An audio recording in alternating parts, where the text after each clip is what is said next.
அதுல உள்ள நிறைய குட்டி குட்டியா வேற வேற பேர் இருக்கும். இந்த மேனன் அது இதுன்ற மாதிரி பேர் எல்லாம் இருக்கும். இது எல்லாத்தையும் சேர்த்து மொத்தமா நாயர்னு சொல்லுவாங்க. நாயர்னா அங்க உள்ள போர் பிரிவை சேர்ந்தவர். அவங்க இது மாதிரி உங்க விசுவாசத்தை உங்கள்ட்ட காட்ட வேண்டாமா அப்படின்னு கேட்டிருக்காங்க.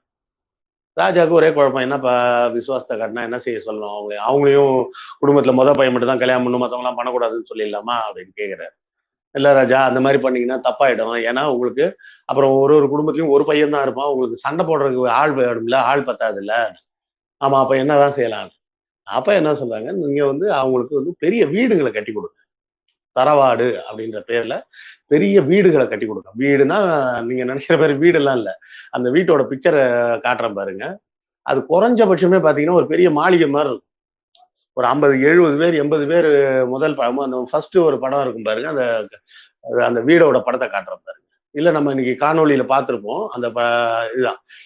அது பாத்தீங்கன்னா ஒரு 70 80 பேர் 90 பேர் வாழ்ற மாதிரி பெரிய வீடா இருக்கும். இது வீடு மட்டும் இல்ல, அந்த வீட்டுக்கு பின்னாடியே பாத்தீங்கன்னா தோப்பு, தண்ணிக்கு தேவையான குளம், குளிக்கிறதுக்கு உண்டான குளம் முதற்கொண்டு எல்லாமே உள்ளேயே இருக்கும்.